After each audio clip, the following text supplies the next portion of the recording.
Brought you by LIC। LIC से मिले बीमे की रकम ने ही मेरे नए काम की शुरुआत को मुमकिन बनाया। LIC हर पल आपके साथ। चांदी में बहुत ही गजब बिकवाली देखने को मिल रही है। अजय केडिया साहब मेरे को ज्वाइन कर रहे हैं, director and research head Kedia advisory के। अजय सर नमस्कार, बहुत बहुत स्वागत है पुस्तक पे।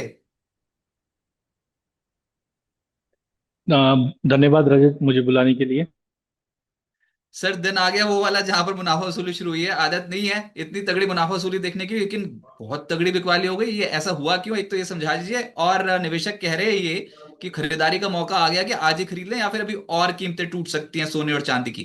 देखिए, जनवरी 2026 एक यादगार साल है, एक ऐतिहासिक साल है। पिछले 100 साल में कभी भी हमने इतनी बड़ी तेजी नहीं देखी। हमने गोल्ड में लगभग 28% की तेजी अब तक देखी है, जो इससे पहले 1980 में देखी गई थी। वहीं अगर चांदी की बात करें, 70% की तेजी 100 साल में कभी भी हमने नहीं देखी। गिवन कि जो पॉइंटर्स है वो जैसे जियो पॉलिटिकल टेंशन, ट्रम्प टैरिफ का कंसर्न है, सेंट्रल बैंक की बाइंग, ETF की बाइंग।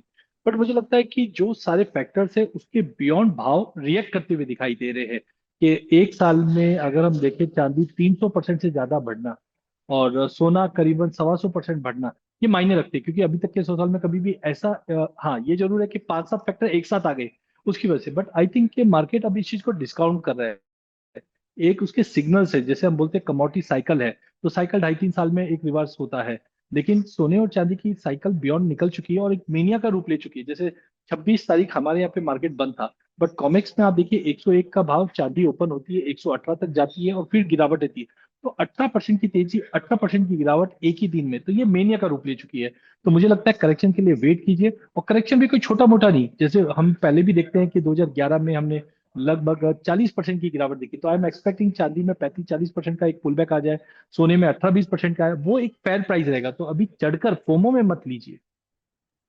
सर सभी कह रहे थे कि स्ट्रक्चरल बुल रन है, बहुत ही तगड़ी कॉमोडिटी सुपर साइकिल देखने को मिल रही है। लेकिन ये जो लास्ट फेज ऑफ ये जो रैली बनी, जो हाल फिलहाल की जो बनी थी 2026 में अब तक की, इसमें तो तूफान आ गया, मतलब चांदी की कीमतों पे और सोने की कीमतों पे, जिसका किसी को अंदाजा नहीं था। तो क्या ये स्पेक्यूलेटिव मूव था, या कोई वाकई कुछ ऐसा स्ट्रक्चरल चेंज हो गया जिसको भापना बहुत ज्यादा मुश्किल है। देखिए, स्ट्रक्चर चेंज है। फोमो तो देखो बन जाता है बाद में। देखिए, अभी तक हम जैसे चांदी की बात करें तो चांदी को हम सैडो मेटल बोलते थे, या बोलते पुअर मेट गोल्ड। कि सोने में तेजी थी, वो कारण हम जानते हैं, उसके पीछे चांदी में आ गई। लेकिन चांदी में एक नया चीज जो देखा गया है दो कोविड के बाद से, वो है चांदी का उपयोग क्लीन एनर्जी में, EVs में, सोलार में। और डोनाल्ड ट्रम्प पिछले साल जब आए थे, चांदी को उन्होंने क्रिटिकल की लिस्ट। 7 साल पहले हम तेल की लड़ाई देखते थे, जिसके पास ज्यादा तेल वो इकोनॉमी सबसे मजबूत और रूल करेगी। बट आज हम डिजिटल युग में है, मॉडर्न युग में है, यहाँ पे हमें क्रिटिकल मेटल इंपॉर्टेंट है। इसलिए इंडिया, चाइना और US दोनों ही हम देखते हैं रेयर अर्थ मेटल के पीछे पड़े हुए हैं। तो मुझे लगता है जनवरी 2025 एक रिमार्केबल पीरियड था, जहाँ पे डोनाल्ड ट्रंप ने जैसी क्रिटिकल मेटल की लिस्ट में चांदी को डाला। और सेकेंडली दिसंबर में चाइना ने जो रेस्ट्रिक्शंस लगाए थे, ये दो ट्रिगर्स थे जिसने चांदी को इतनी बड़ी मोमेंटम दी है। तो मुझे लगता है 1980 2011 से कंपेयर करें तो इस बार स्ट्रक्चर है हमारे पास। लेकिन उस स्ट्रक्चर का जो ग्रोथ बना है, मतलब जो मोमेंटम बहुत ही इंस्टेंट बना है, वो बना है ETF बायर की तरफ से। फैमिली ऑफिसर्स ने समझा कि एक तरफ डेफिसिट है, एक तरफ डिमांड है, दोनों के बीच में गैप है, इसके लिए इसमें बाइंग जो आई है। लेकिन मुझे लगता है सबसे बड़ा थ्रेट भी ये ETF ही बनेंगे। क्योंकि देखिए, आज आपके गले में अगर सोने की चैन है, तो भाव बढ़ने के बाद भी आप ज्वेलर के पास जाके बेचते नहीं आते, क्योंकि आपने कंज्यूम कर लिया है। लेकिन अगर आप निवेशक हो और आपको 100% रिटर्न बन चुका है, तो कहीं ना कहीं डर रहेगा। तो मुझे लगता है कि ETF की प्रॉफिट बुकिंग आ सकती है। थोड़े भी अगर फैक्टर्स थोड़े भी कम पड़ते हुए दिखाई दिए, तो इमीडिएटली एक प्रॉफिट बुकिंग भी आ सकती है। तो एक करेक्शन है, हम इसको ये नहीं बोल सकते जैसे 1980 जैसा क्रैश जैसी सिचुएशन है। बट मुझे लगता है 40% चांदी में टूटना करेक्शन है, उससे ज्यादा फॉल आ जाएगा। बट मुझे लगता है यस, थोड़ा स्टे अवे रहना चाहिए 2026 में सोनी चांदी में। तो चांदी अभी पहुंच गई 3,70,000, और सोना जो पहुंच गया अभी घरेलू बाजार में 1,64,800। लेकिन 3% सोना नीचे, चांदी 7% नीचे। जब आपकी हमारी बात हो रही है, जो आप ETFs की बात बोल रहे हो वो 10-10% नीचे है। मतलब सोने का ETF 10% नीचे, दे दनादन बिकवाली देखने को मिल रही है। ये हड़कंप भी है सर एक तरीके का। लेकिन इसको क्या बोले, प्रॉफिट बुकिंग बोले, रनिंग करेक्शन बोले, और अचानक से क्यों हो गई? फिर से सवाल या उंगलियां डोनाल्ड ट्रंप के ऊपर ही उठेंगी क्या? देखिए, देखिए, आज की डेट में कुछ भी हो तो डोनाल्ड ट्रंप ही सबसे बड़े हम बोल सकते हैं हीरो है इस चीज के, क्योंकि रोज सुबह बोलने वाले नहीं जानते। लेकिन एक रिलेटिव ने मुझे फोन किया, अब 70 और अब भाव 2.5 लाख हो चुका हूँ, तो मैं बोला तुरंत निकालू क्या रखूं मैं? मतलब तुरंत निकाल दो। कल का सीन है, परसों का सीन है, जब चांदी 3 सवा 3 लाख का भाव चल रही थी, और वो फिजिकल के बाद क्योंकि ये 3 लाख में या तो उसको 5 6 लाख रुपए दिख रहा है तो वो ऐड करेगा, अदरवाइज बायर नहीं है मार्केट में। जैसे बचपन में हमने कहानी सुनी थी कि आप एक लकड़ी की तलवार पानी में फेंको तो आपको चांदी की तलवार मिलेगी, चांदी की तलवार फेंकोगे तो सोने की मिलेगी, और सोने की तलवार फेंकोगे तो वो तलवार ही गायब हो जाएगी। तलवार थी या कुल्हाड़ी थी मुझे अच्छे से ध्यान नहीं आ रहा, कुल्हाड़ी लेकिन थी सर, वो कुल्हाड़ी थी, कुल्हाड़ी, माफ कुल्हाड़ी। कीजिए, हाँ, कुल्हाड़ी गायब हो जाएगी। तो अब वो फोमो जैसा सिनेरियो हम बुलियन में आ चुके हैं। तो मुझे लगता है कि एक आपके जब भी आप निवेश करते हैं तो आपका एक टारगेट होता है। देखिए कंजम्पशन में क्या, आज घर में शादी है तो मुझे लेना ही लेना है, क्योंकि मैं शादी के लिए कंजम कर रहा हूं तो 10 20 साल बाद ही देखूंगा मैं। लेकिन अगर आप निवेश के लिए देख रहे हैं, जैसे फिक्स डिपॉजिट, तो 6% का रिटर्न एक्सपेक्ट करते हो, म्यूचुअल फंड में 12 15 का करते हो, तो सोना चांदी अब तक जो हमारे मानस में रहता था कि करीबन 18 20% का रिटर्न बनेगा, उसकी जगह 300% का रिटर्न चांदी ने और 100% के ऊपर सोने ने दे दिया। तो this is the time you should book profit and wait कि एक सिस्टमेटिक करेक्शन आ जाए, अच्छा फिर एक टाइम करेक्शन में जाना चाहिए। जैसे 2011 में $1920 टच हुआ, फिर 10 साल लगे उसको वापस वो लेवल पे आने में। तो स्टे अवे, यहाँ से प्रॉफिट बुक कर लीजिए, अदर असेट क्लास आप सस्ते दिख रहे हैं वहां पे आप निवेश कीजिए।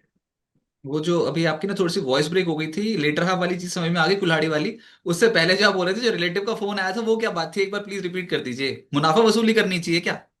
बिल्कुल, जब मैं 2.5 लाख पे, जब मैंने उनको बोला कि आप मुनाफा बुकिंग कर लीजिए, बिकॉज होता क्या है, जब हम बेचने जाते हैं तो आपको ये देखना है कि बायर कौन है। 2.5 लाख 3 लाख में मेरे से बाय कौन करेगा? वो उससे बड़ा बोलते हैं, जैसे वो लालच वाली कहानी बता रहा था कुल्हाड़ी की।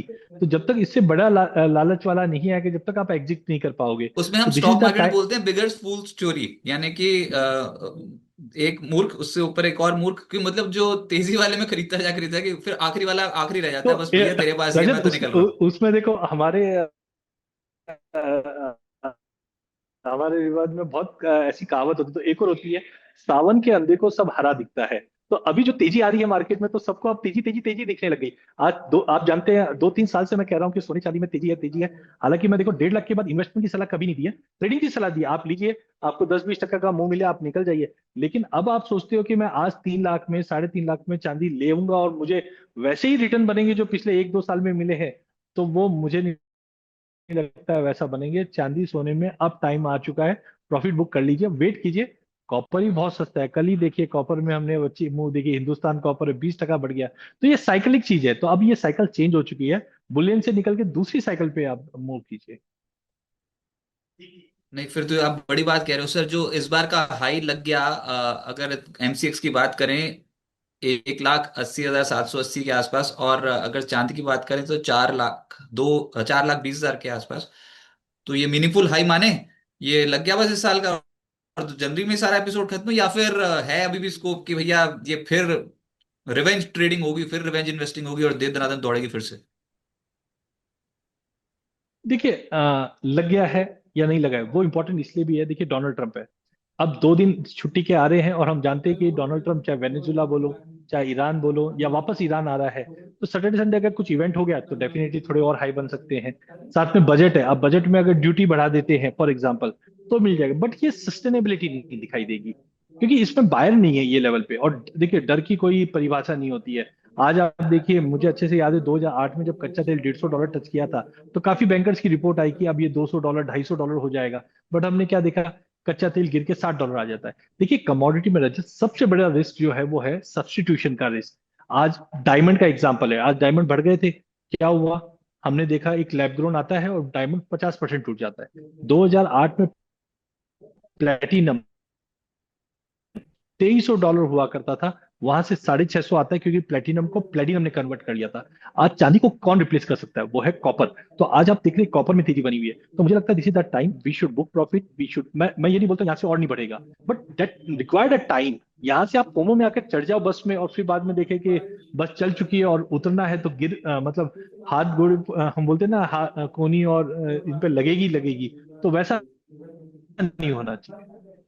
और इत्तेफाकन दिन भी वही चुना है जब डोनाल्ड ट्रंप ने स्टेटमेंट दे दी कि नए फेड चेयरमैन का नाम का ऐलान करेंगे, जैसे उठेंगे वैसे वो कर देंगे ऐलान। और केविन वॉश प्रबल दावेदार हैं फिलहाल, तो वो जो पूर्व फेड गवर्नर केविन वॉश, उनका नाम आ रहा है। लेकिन रिक रीडर और केविन हेसेट, ये भी फेड चेयरमैन पद के रेस में सबसे आगे हैं। और ठनी पड़ी है उनकी जेरोम पावेल से, जो अभी के फेड चेयरमैन हैं। उन्होंने इस बार ब्याज दरों में कोई भी छेड़छाड़ नहीं की थी, और ये बात उनको बहुत समय से डोनाल्ड ट्रंप को पसंद नहीं आ रही है।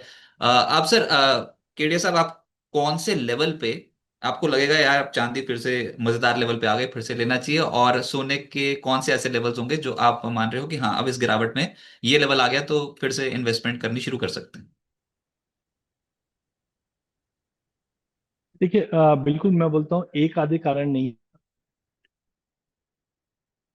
है। अगर हम देखते हैं तो नए जो चेयरमैन के कैंडिडेट है, केविन है, रिक है और केविन हैसेट है। अब तीनों में से, कौन चुनकर आता है वो इंपॉर्टेंट है, बिकॉज डोनाल्ड ट्रंप तो डेफिनेटली रेट कट के पक्ष में है। बट गिवन दैट जो इकोनॉमी के नंबर्स है वो अभी भी उतने क्रुशियल नहीं है। तो आई थिंक काफी फैक्टर्स है, तो मैं उसमें रेट पे नहीं जाना चाहूंगा, मैं परसेंटेज पे जाना चाहूंगा। बिकॉज अभी मार्जिन बढ़े हुए हैं और प्रॉफिट बुकिंग आज देखिए आप, ईटीएफ सब 8-8 10-10 टका डिस्काउंट मत देखिए। तो मुझे लगता है कि अगर गोल्ड में 18 से 20% का करेक्शन अगर आता है तो वो एक तरह का फेयर प्राइस रहेगा लेने के लिए, नहीं सोचने के लिए कि ये सही समय आ गया है कि अभी मुझे लेना है। क्योंकि देखिए जैसे ही अगर 18-20% की गिरावट देखोगे ना, तुरंत फंडामेंटल चेंज होते हुए दिखाई देंगे। क्योंकि आज 20 टका कोई भी कमोडिटी में गिरना, इसका मतलब फंडामेंटल चेंजेस हुए हैं। तो 18-20% की गिरावट के बाद आप उस लेवल पे पहुंचोगे कि आप सोचिए उस चीज को कि क्या ऐसे फैक्टर्स है कि मुझे वापस लेना है। और चांदी की बात करूं तो चांदी वैसे भी चंचल है। चांदी में मुझे लगता है कम से कम 35%, 30 से 35% का करेक्शन। अच्छा, इसका एक इंडिकेटर दे देता हूं मैं। इस इंडिकेटर का नाम है गोल्ड सिल्वर रेशियो। मुझे अच्छे से याद है, हमने एक सेशन भी किया था गोल्ड सिल्वर रेशियो में पिछले साल। ये 107 पे था अब अप्रैल में, और अब 54% की गिरावट देखकर करीबन 45 के करीब है। और जनरली जब हम रेशियो 100, 90, 95 के आसपास देखते थे तो हम बोलते थे चांदी सस्ती है सोने के मुकाबले। लेकिन अगर ये 45 या 50 के करीब है तो हम बोलते सोना और चांदी फेयरली बैलेंस है। अगर आप 10, 12, 15 साल पीछे जाओ तो हम ऐसा बोलते थे कि अगर सोने का भाव 50,000 है तो चांदी भी 50,000 है, लेकिन वो 50,000 रुपये किलो है और सोना 50,000 रुपये 10 ग्राम का भाव है।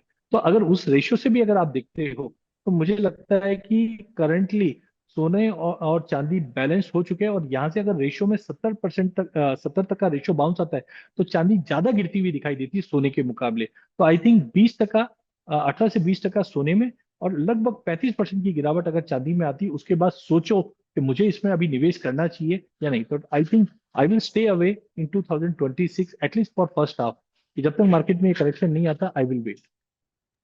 तो इतनी बड़ी आप एडवाइजरी चला रहे हो और आप ही बोल रहे हो कि आप तो वेट ही करोगे, तो आज तो हड़कंप मचना लगभग तय ही है कि निवेशक बोलेंगे। केडिया साहब ने बोल दिया कि थोड़ा स्टे अवे। और जितना आप करेक्शन बोल रहे हो ना, हम एक और चीज बोलते हैं मार्केट में कि करेक्शन तभी तक ही अच्छी लगती है जब तक नहीं आती। जब आ जाती है तो किसी का मन ही नहीं करता खरीदने के लिए, भैया आप तो गए। ये हमारी स्टॉक नहीं मार्केट में भी हो इसी रहा है सर। नहीं इसी के लिए रजत, मैंने क्या बोला कि जब 20 टके का करेक्शन गोल्ड में आ जाएगा तो आप लेने के लिए मत दौड़ना। सही। आप उसमें सोचना वो टाइम पे कि मुझे लेना है क्या। क्योंकि बिल्कुल देखिए, मैं ये बोलता हूँ, मैंने जब 70,000 का भाव था तो हमने प्रेडिक्ट किया था कि 1.5 लाख हो जाएगा। आप गूगल करेंगे ना, अजय केडिया सिल्वर प्रेडिक्शन 1.5 लाख इन 18 मंथ्स, वो आपको 2024 का दिखेगा। लेकिन 1.5 लाख पे आने के बाद मैंने मेरे कोई क्लाइंट को इन्वेस्टमेंट के लिए नहीं बोला कि आप यहाँ से निवेश करो। हालांकि 1.5 लाख से हम 4 लाख होते हुए देख रहे हैं। बट आप समझिए कि आज एक पार्टी में जा रहे हो, वहां पे 50 रसगुल्ले पड़े हैं। आपको खाना कितना है वो कौन डिसाइड करेगा? वो आप डिसाइड करोगे कि मुझे 2 खाना है कि 4 खाना है। क्योंकि अगर आप 10 खाओगे, तकलीफ आपको होनी है। तो हमने लीजिए, हाँ यहाँ से आप ट्रेडर बन जाइए कि मुझे जो भी लेना है उसमें 10, 20, 25, 50% का रिटर्न बनेगा, मैं निकल जाऊंगा। बट पोर्टफोलियो में 1.5 लाख पे चढ़कर मैं बैठूं, वो मुझे ऐसा, मेरा जो हम लोग एनालिसिस करते हैं वो अभी गोल्ड है। गोल्ड में हमने 1650 से तेजी की थी और हमने 3,000 3,100 तक की तेजी एक्सपेक्ट की थी। हमने 3500 3600 पे एग्जिट भी बताया। लेकिन उसके बाद हम ट्रेडर बन चुके हैं कि यहाँ से आप बाय कीजिए, 100 200 डॉलर मिले आप निकल जाइए। अब आप देखिए 3600 से 5600 की तेजी आ गई है। लेकिन यहाँ पे पैसा नहीं बन सकता है, क्योंकि अगर आप कहीं पे अटक गए, पोजीशन आपकी अटक गई, तो निकलना बहुत ही तकलीफदायक होगी। जो मैं आपको एग्जांपल बता भी रहा था, फिजिकल में आप ट्राई कर लीजिए। आज चांदी का भाव अगर 3,70,000 है, आप जाइए ज्वेलर के पास और बोलिए 3,70,000 का भाव है, मुझे चांदी बेचनी है। वो आपको 3,70 नहीं बताएगा, वो आपको 3,40 या 3,25 बताएगा, क्योंकि उसके सामने बायर भी चाहिए उसको। तो ये भाव में बाय कौन करने वाला, तो ये चीज समझना बहुत इंपॉर्टेंट है। और कोई भी जब असेट क्लास में आप जाते हो, तो हर असेट क्लास की एक मैच्योरिटी पीरियड होता है। ऐसा नहीं होता लिनियरली ये चलेगा। आज इक्विटी मार्केट आप देखिए, कोविड के बाद चलना चालू हुआ, लेकिन 2024 में कहाँ रिटर्न दिया, 2025 में कहाँ रिटर्न दिया, एक ठहराव आया हुआ है। तो वो ठहराव को समझना जरूरी है सोने चांदी में।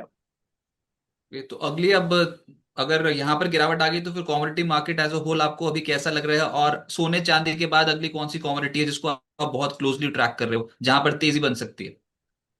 तो रजत, कमोडिटी की जब सुपर साइकिल होती है तो सबसे पहले रिएक्टिव सेक्टर चलते हैं, जिसका नाम है कच्चा तेल और नेचुरल गैस। तो हमने कोविड के बाद देखा कच्चा तेल $130 और नेचुरल गैस ने $10 का हाई लगाया था, thanks for Russia Ukraine war. उसके बाद जो चला 2.5 से 3 साल की जो रैली होती है वो होती है सोने चांदी की। तो हमने अक्टूबर 2022 से चलना चालू हुआ। आप देखिए 2023, 24 और 25 ये 3 साल की रैली हो चुकी है।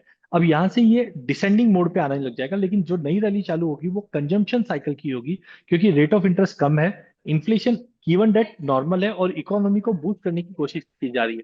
तो मेरा बेट है कि बेस मेटल में और एग्री कमोडिटी सबसे बेस्ट रहेंगे, जिसमें ऑलरेडी हमने देखा पिछले साल जून जुलाई से बेस मेटल में तेजी स्टार्ट हो चुकी है। कॉपर 60% बढ़ा, थोड़ा बहुत करेक्शन आ जाए, बट कुल मिला के मुझे लगता है कॉपर, जिंक, एल्यूमिनियम यहाँ पे 30 से 40 की तेजी और बाकी है। और एग्री कमोडिटी, क्योंकि अभी तक रजत हम जब कमोडिटी में निवेश की बात करते हैं तो हमारे दिमाग में सोना चांदी ही आता है, एग्री नहीं आता है। एग्री हमारे दिमाग में आता है कि हम उसको कंज्यूम करने वाले, लेकिन अब एग्री भी एज ए इन्वेस्टमेंट देखना स्टार्ट कर दीजिए। आपके पोर्टफोलियो में एग्री भी होना चाहिए। एनसीडीएक्स करके एक एक्सचेंज है जहां पे आप फ्यूचर है, ऑप्शन है, और उसको डीमैट में लेके रख सकते हैं। बट सोचने की बात है, अगर रजत मैं आपको बोलूं कि आपको 10 बोरी धनिया रख लेना है, तो आपके दिमाग में ये आता है कि धनिया लेके मैं घर में कहाँ रखूंगा, लेकिन धनिया आप डिमेट में रख सकते हो। तो एग्री एज ए इन्वेस्टमेंट मुझे लगता है कि नई थीम है। बेस मेटल एंड एग्री, ये दो कमोडिटीज मुझे लगता है सेक्टर चलने चाहिए। सर, शो को वाइंड अप करने से पहले एक बार ये बता दीजिए, बहुत रिस्ट्रिक्शंस नहीं थी कि ये एग्री पे ये कहाँ पर एनसीडीएक्स पे या फिर बहुत इजीली अवेलेबल है इन्वेस्टर्स के लिए और ट्रेडर्स के लिए? रजत, अगर मैं एक सिंपल सवाल आपसे पूछता हूँ कि अगर आपके पास, अगर आप बोलते हैं कि अजय भाई मेरे पास 2 लाख रुपए पड़ा है, मैं बोलता हूँ आप दिखाइए मेरे को, तो आप क्या बोलते हैं? वो तो मेरे बैंक में पड़ा है। हम्म। सिमिलरली, अगर मैं आपसे पूछता हूँ आपके पास 1,000 रिलायंस पड़े हैं, तो आप बोलते हैं नहीं वो मेरे डीमैट में पड़े हैं। लेकिन एग्री में एज ए इन्वेस्टमेंट हमने कभी सोचा ही नहीं है। देखिए, आज संडे को आपको क्रेडिट कार्ड के लिए कॉल आता है, आपको प्रॉपर्टी के लिए एजेंट का कॉल आता है, आपके पास इंश्योरेंस का कॉल आता है, बट कोई कमोडिटी खरीदने के लिए कोई कॉल आता है क्या? नहीं आता। इक्विटी के लिए आता है, कमोडिटी के लिए नहीं आता।